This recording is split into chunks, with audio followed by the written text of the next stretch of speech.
Hi guys. I'm not going to be posting a video lesson tonight for any of my classes because I'm sure all of you have heard the very, very tragic news about Mr. Murphy, passing away today.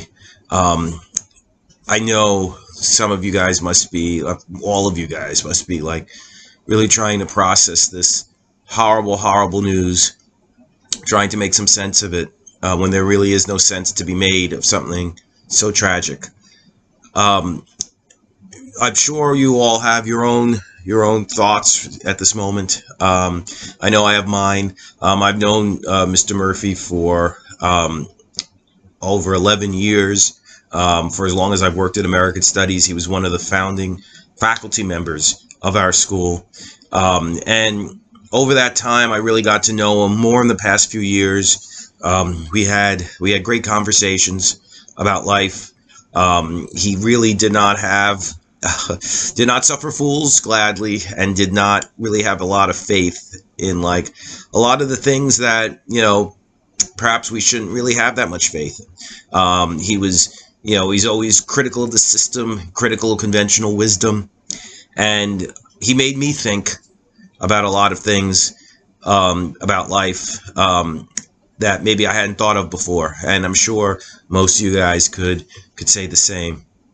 I know this is such a crazy time anyway, and for this news to have dropped in our laps in this way, it's almost it's too sad to even to fully process, honestly. But I hope that you guys will remember all your good memories about Mr. Murphy, about his class as a man. I remember, just so many things that, we don't even realize, like we wouldn't realize, like if we just knew him casually, but just what a decent human being he was. When I adopted my two cats, they were kittens, they were feral. I was really worried. They were wild. This was about 7 years ago. I didn't know what I was going to do. And I told Dennis about it, Mr. Murphy about it. And he had the same situation. He had adopted two feral kittens from the street, brought them into his house, connected me with a whole bunch of people who could help me,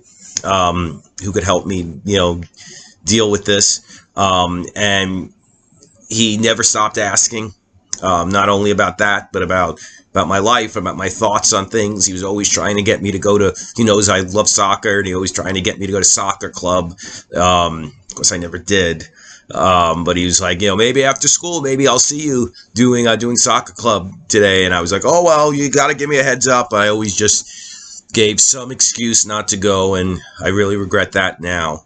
But he was a decent man, a good man. And I hope that in this sad time, a lot of you guys can remember those moments when he really made you think in a way that perhaps you never really had thought before about something. There's a poem called "Do Not Stand at My Grave and Weep." I was trying to think of a good Irish poem to read to you in this video, but I think this one is very appropriate for this very sad occasion. It's a story of a woman, a Jewish woman, whose mother was dying in Germany, but she couldn't go, and she lived in the United States, and she couldn't go and visit her in Germany because of the terrible situation that existed for Jews in Germany at that time.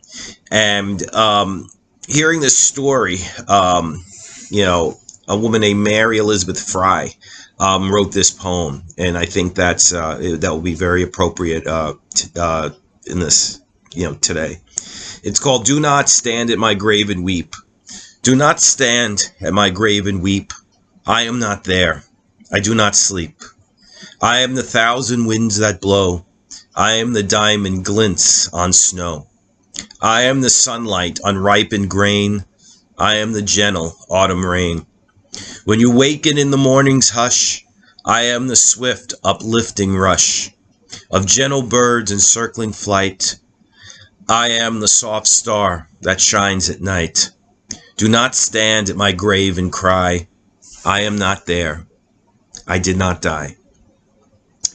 Rest in peace, Dennis.